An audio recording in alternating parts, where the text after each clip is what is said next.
अगर आप भी उन लोगों में हैं जो कि सैलरी आते ही होम लोन चला जाता है, कार लोन चला जाता है, पर्सनल लोन का ईएमआई चला जाता है और जो बचता है वो क्रेडिट कार्ड के पेमेंट में चला जाता है, उसके बाद जो बचता है हमारे अकाउंट में बहुत कम अमाउंट होते हैं। तो ये वीडियो आपके लिए बहुत इंपॉर्टेंट है, क्योंकि मैं इस वीडियो में बात करने वाला हूँ जो ट्रैप होता है, डेट ट्रैप, उसके बारे में बात करने वाला हूँ कि कैसे इससे हम बचेंगे। वीडियो को अंत तक जरूर देखिए, क्योंकि लास्ट पॉइंट्स में कुछ जो है इसके कंक्लूजन हम बताने वाले हैं। तो चलिए यहीं से शुरू करते हैं कि सबसे पहला क्वेश्चन है कि ये डेट ट्रैप होता क्या है, कैसे डेट ट्रैप में फंसते हैं। बहुत सारे सवाल होंगे आपके पास, उन सब का जवाब इस वीडियो में मिलने वाला। तो पहला क्वेश्चन था कि डेट ट्रैप होता क्या है। तो डेट ट्रैप क्या होता है? एक जाल होता है, एक जो है आपका लोन्स, क्रेडिट कार्ड्स, जो कर्जों का जाल होता है ना, वो डेट ट्रैप होता है। और डेट ट्रैप का जो अगर डेफिनेशन की बात कर रहे हैं तो डेट ट्रैप वो होता है जब आपको एक डेट को क्लोज करने के लिए या फिर चलाने के लिए दूसरे डेट लेना पड़े, यानी एक कर्ज को मैनेज करने के लिए दूसरा कर्ज आपको लेना पड़े। फॉर्मेट कोई भी हो सकता है लोन हो सकता है क्रेडिट कार्ड हो, फॉर्मेट कोई भी हो। अगर आपको एक डेट को, एक कर्ज को मैनेज करने के लिए दूसरा कर्ज लेना पड़े तो ये इसको डेट ट्रैप कहते हैं। आपने ध्यान दिया होगा कि हमारे एक एग्जांपल है कि हमारे जो क्रेडिट कार्ड है उसका बिल एक्स्ट्रा आ जाता है और हम उसको नहीं अगर मैनेज कर पाते तो मिनिमम ड्यू पेमेंट करते हैं, और उस पर चूंकि 30 से 40% का रेट ऑफ इंटरेस्ट होता है तो हम पर्सनल लोन ले लेते हैं 20%, 18%, 17%, 16% पे, और उसको फिर पेमेंट करते हैं क्रेडिट कार्ड का बिल, और फिर ये साइकिल बनता जाता है। तो पूरी कहानी इस वीडियो में आपको मिलेगा। तो जैसे मैंने आपको बताया कि डेट ट्रैप क्या होता है, अब लोग डेट ट्रैप में क्यों फंसते हैं। अब एक एग्जांपल कि सैलरी है 50,000 लेकिन लाइफस्टाइल है 60,000 का, तो 10,000 का डेफिसिट हर महीने उनको भरना पड़ता है, यानी जो क्रेडिट कार्ड का बिल है या फिर जो एक्सपेंसेस है लाइफस्टाइल इन्फ्लेशन की वजह से, वो हर महीने आपको 10,000 एड ऑन करना पड़ता है। ध्यान रखिए ये 10,000 2 साल के बाद 2,40,000 हो जाएगा, और अगर आपने उस एक्सपेंसेस को और बढ़ाते हैं तो ये 2.5 लाख, 3 लाख, 4 लाख का डेट ट्रैप में आप फंस चुके हैं 2-3 साल के अंदर। तो इस तरह जो है क्या होता है, नॉर्मली क्या होता है, हम लोन लेते हैं, क्रेडिट कार्ड लेते हैं। सबसे इंपॉर्टेंट आजकल क्या चल रहा है, जो सबसे खतरनाक है कि अभी जो है आप ले लीजिए सामान, बाय नाउ, और बाद में पेमेंट कर देना, पे लेटर। ये जो है ना सबसे खतरनाक है। क्यों मैं ऐसा कह रहा हूं, क्योंकि ये आपका स्टार्टिंग पॉइंट होता है, कहीं से भी स्टार्टिंग पॉइंट होता है, स्टार्टिंग पॉइंट होता है डेट ट्रैप का, कि अभी ले लीजिए, बाय नाउ पे लेटर। ये बहुत खतरनाक है, इसमें फंसना नहीं है। आपको अमेजोन पे मिल जाएंगे बहुत सारे जो है छोटे मोटे ऐप होते हैं कि अभी खरीद लो, बाद में ले लेना, दे देना पैसे, ईएमआई। एक्चुअली क्या होता है, ईएमआई के चक्कर में, डेट ट्रैप वाला ईएमआई के चक्कर में क्यों फंसते लोग, मैं उसको थोड़ा सा एक्सप्लेन करना चाहूंगा। एक्चुअली होता क्या है कि सपोज कीजिए कोई चीज 50,000 रुपए का है, और आपको जो सेल्स पर्सन होता है, सेल्स पर्सन कहता है कि सर ये टीवी 50,000 रुपए का है, लेकिन आपको तो 3,000 रुपए महीने देना है, आप अपने सैलरी से निकाल लेंगे। 3,000 नहीं है, उसका रेट ऑफ इंटरेस्ट के साथ आपको 60,000 रुपए देना है। आप समझिए वो 3,000 रुपया आपका एक ईएमआई जा रहा, हो सकता है आपका फोन का बिल, कंज्यूमर ड्यूरेबल में फोन का बिल भी आ जा रहा हो 5,000, 6,000, 7,000 का, क्योंकि लोग आजकल आईफोन से नीचे तो बात करते नहीं है। हो सकता है 5-7 हजार रुपए का आपका आईफोन का चल रहा है, उसके बाद फ्रीज का बिल, फ्रीज का चल रहा है ईएमआई, हो सकता है कार लोन का ईएमआई चल रहा है, हो सकता है होम लोन का ईएमआई चल रहा है, हो सकता है क्रेडिट कार्ड का बिल पेंडिंग हो। तो ये सारे जो मिलकर ना एक डेट ट्रैप बना लेते हैं, और इस तरह लोग इसमें फंस जाते हैं। नेक्स्ट पॉइंट मैं बात करूंगा कि सारे डेट को आपको करना क्या चाहिए, कि जो भी कर्ज है आपके ऊपर, पर्सनल लोन है, क्रेडिट कार्ड है, जो जो भी मैंने बताया आपको, कार लोन है, होम लोन है, सबको एक जगह आप लिखिए।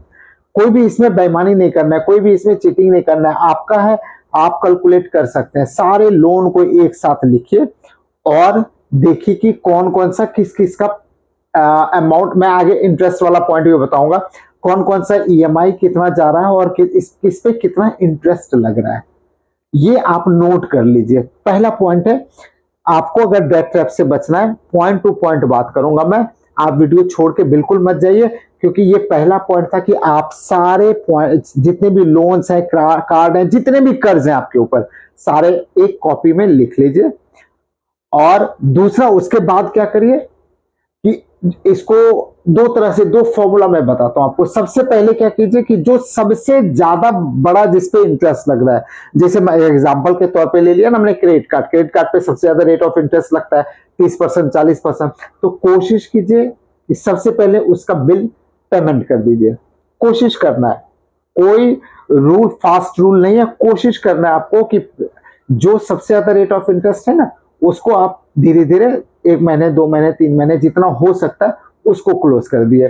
दूसरा, एक अलग है, दूसरा जो रूल है वो है आपका debt snowball effect. Debt snowball effect क्या होता है कि जो, सपोज कीजिए आपने 10 लोन्स एंड कार्ड्स का सारा डिटेल लिख लिया, किसी का आपने जो मैंने आपको अभी बताया था कि बाय नाउ पे लेटर वाला BNPL, आप तो BNPL का अगर सपोज कीजिए 5,000 का EM 5,000 का अमाउंट है आपको, तो जो अभी मैं क्या बोल रहा था, debt snowball method. Debt snowball method क्या होता है कि आप छोटे से लोन को पहले खत्म कर दीजिए।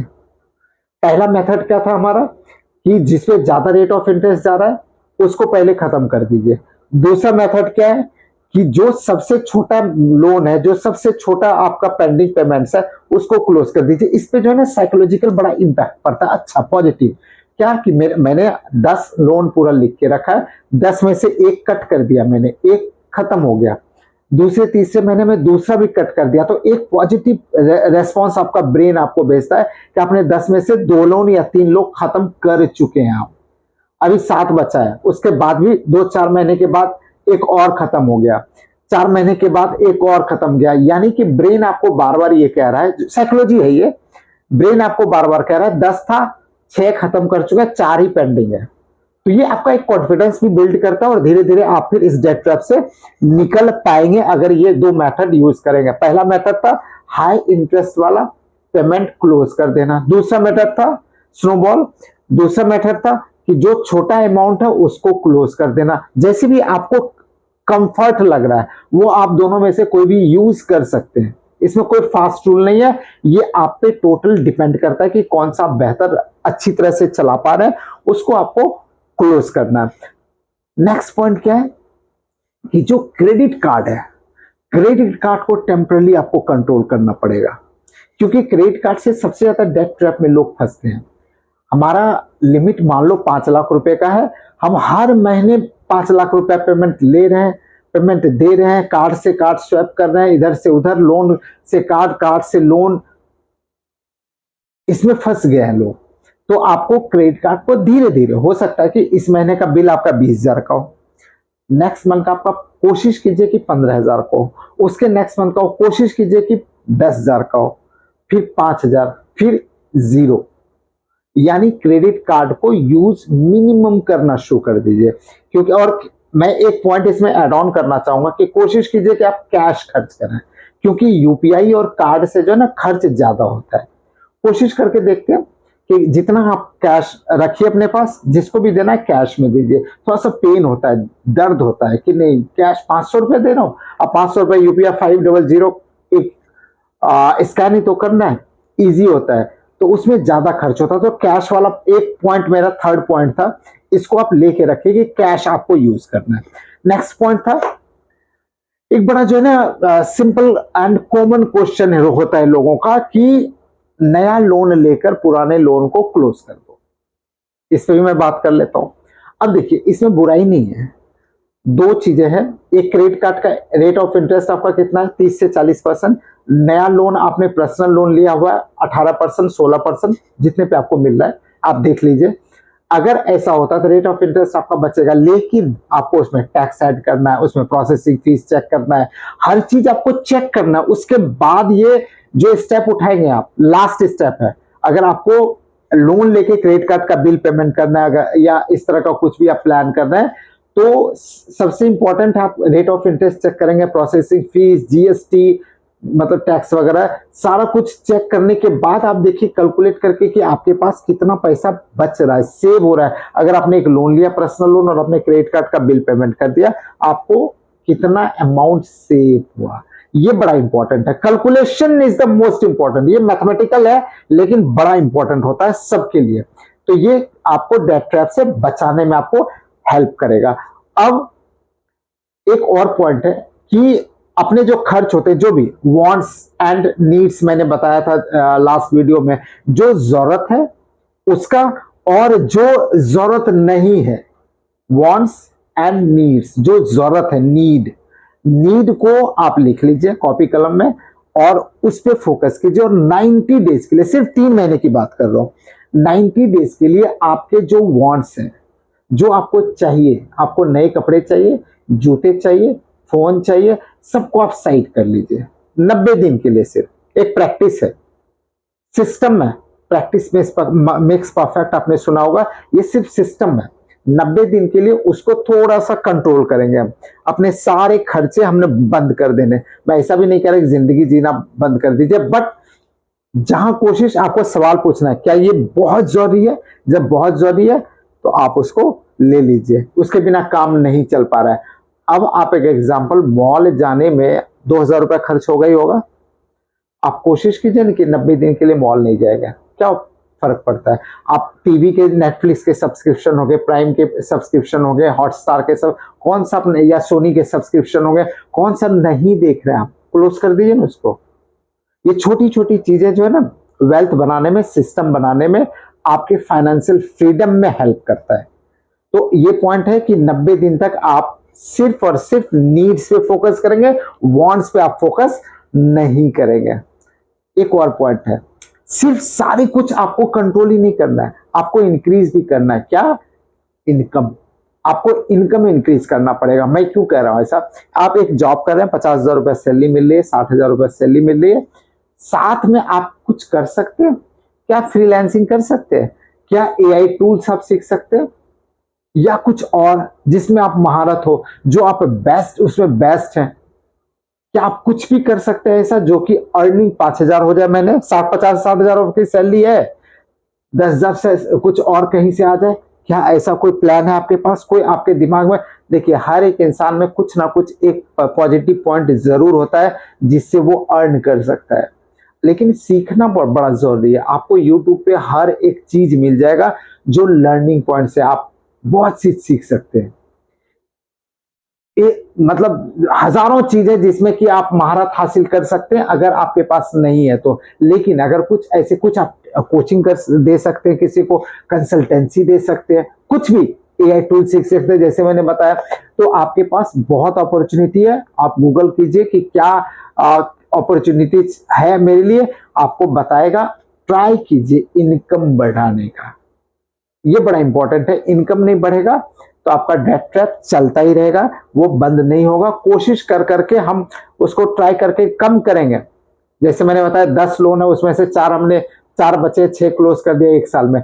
ये माइंड सेट करना है, लेकिन इनकम बढ़ाना बहुत जरूरी है। अब नेक्स्ट पॉइंट है कि क्या आपके पास इमरजेंसी फंड है, क्योंकि इमरजेंसी फंड आपको लाइफ में सेव करता है। अगर सपोज कीजिए हर एक वीडियो में बोलता हूं कि 6 महीने साल भर का आपके पास इमरजेंसी फंड हो गया, आप 30,000 रुपए आपका हाउस एक्सपेंसेस है, 30,000 मल्टीपल 6 यानी 1,80,000 आपके पास इमरजेंसी फंड होना चाहिए। अगर साल भर की बात कर रहे हैं तो 3,60,000 रुपए आपके पास इमरजेंसी फंड है। वो कहीं ना तो इन्वेस्ट करना है, सिर्फ और सिर्फ आपके अकाउंट में होना चाहिए, जहां आप जिस अकाउंट को आराम से एक्सेस कर पाए वो अकाउंट में होना चाहिए। क्योंकि अगर ऐसा नहीं करेंगे तो आप आने वाले समय में कुछ इमरजेंसी होता है तो आप डेट में फिर से फंस जाएंगे। सपोज कीजिए आपके पास नहीं है 1,80,000 और बहुत जरूरत हो गया, इमरजेंसी लग गया, किसी का तबीयत खराब हो गया, अगर वगैरह कुछ हो जाता है, इमरजेंसी पैसे की जरूरत पड़ गया, आप सिर्फ लोन लेंगे या फिर आप क्रेडिट कार्ड यूज करेंगे और फिर आप ट्रैप में फंसेंगे।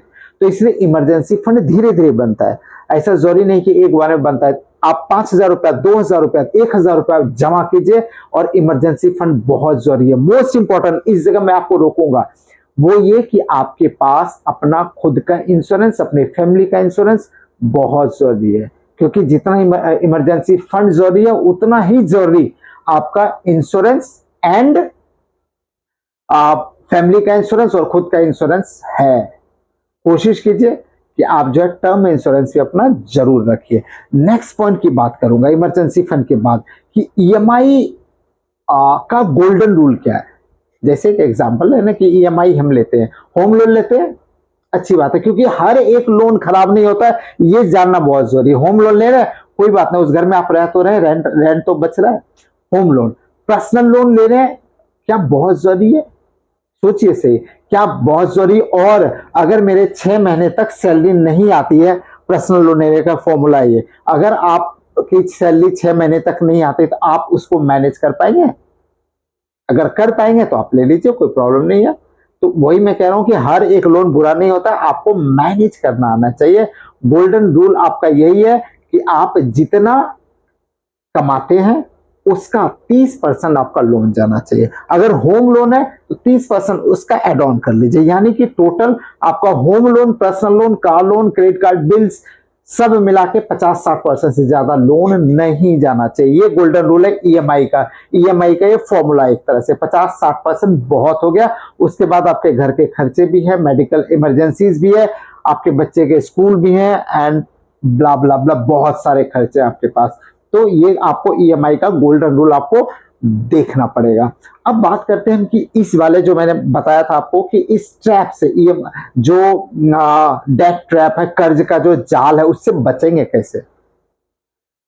क्रेडिट कार्ड का, जैसे मैंने पहले ही बोला, क्रेडिट कार्ड का लिमिटेशन कर दीजिए, आप खर्च उसको मत कीजिए, जहां तक कोशिश हो सके कैश में करिए। पहला रूल, अगर आपको इस ट्रैप से बचना है तो आपको क्रेडिट कार्ड को बंद करना पड़ेगा, ना के बराबर आपको यूज करना है इसको। दूसरा, क्योंकि देखिए हम क्या करते हैं कि मान लेना 5 लाख, जैसे मैंने अभी थोड़ी देर पहले बताया 5 लाख का लिमिट है मेरा, 5 लाख को मैं अपनी इनकम समझता हूं। नहीं, ये गलत है, वो आपका इनकम नहीं, वो क्रेडिट है। आपको उसको पेमेंट देना है, वो कर्ज है, वो लोन है। आप क्रेडिट कार्ड को अपना इनकम नहीं समझ सकते, ये सबसे बड़ा फाइनेंशियल मिस्टेक्स है। इसको आप अपना, क्रेडिट कार्ड क्या है? आपका रेस्पॉन्सिबिलिटी है, उसको सही से ढंग यूज करना है, जहां इमरजेंसी है वहीं यूज करेंगे। तो क्रेडिट कार्ड को आपका इनकम नहीं समझना है। दूसरा, ईएमआई, जो जैसे सेल्समैन वाला पॉइंट बताया ना मैंने कि 60,000 का चीज है, वो आपको 3,000 कह के बेच दिया कि 3,000 का ईएमआई तो जाना है सर हर महीने आपका, बस। लेकिन देना तो 60,000 है, 70,000 रुपया देना है रेट ऑफ इंटरेस्ट के साथ 50,000 के चीज पे। तो वो 70,000 रुपये आपको ध्यान में रखना है। जब भी ईएमआई की बात है ना कि फोन, मोबाइल हो गया, फ्रीज हो गया, टीवी हो गया, सब कुछ में आपको ये ध्यान रखना है कि टोटल पेमेंट कितना देना है। भाई मल्टीपल कर लेना है कि कितना है, आप बता दो कितना टोटल पेमेंट कितना है, तो वो खुद कहेगा कि सर 70,000 रुपये। तो इस ट्रैप से बचना है। ईएमआई वाला ट्रैप का आपको फॉर्मूला बता दिया, इस ट्रैप से आपको किसी भी हाल में बचना है। ईएमआई एक ऑब्लिगेशन है, ठीक है ना। ईएमआई शॉर्ट मतलब अमाउंट कम रहने से कुछ नहीं होता, वो आपको देना ही पड़ेगा। नेक्स्ट, जो क्रेडिट, कुछ लोग ये गलती करते हैं कि जो क्रेडिट कार्ड का बिल आता है उसमें जो मिनिमम अमाउंट ही होता है वो पेमेंट देना शुरू कर देते हैं। गलती मत कीजिए। अगर आपको इस ट्रैप में नहीं फंसना है तो ये सबसे बड़ी मिस्टेक में से एक है कि आप मिनिमम ड्यू अमाउंट देते हैं। नेक्स्ट पॉइंट है, अगर आपको ट्रैप में नहीं फंसना है, जैसे मैंने पहले ही बताया, इमरजेंसी फंड होना बहुत जरूरी है, इंश्योरेंस होना बहुत जरूरी है। आई होप आपको वीडियो पसंद आया। अगर वीडियो पसंद आया तो लाइक कीजिए, अपने दोस्तों के साथ, अपने फैमिली वालों के साथ इसको शेयर कीजिए। कुछ भी पूछना इससे रिलेटेड कि ट्रैप से कैसे बचे, एनीथिंग, प्लीज आप कमेंट बॉक्स में मेरे को पूछिए कि क्या आपको चाहिए, मैं उसका पर्सनली जवाब दूंगा। और अगर अभी तक आपने चैनल को सब्सक्राइब और फॉलो नहीं किया, प्लीज कर लीजिए। तब तक के लिए जय हिंद, जय भारत।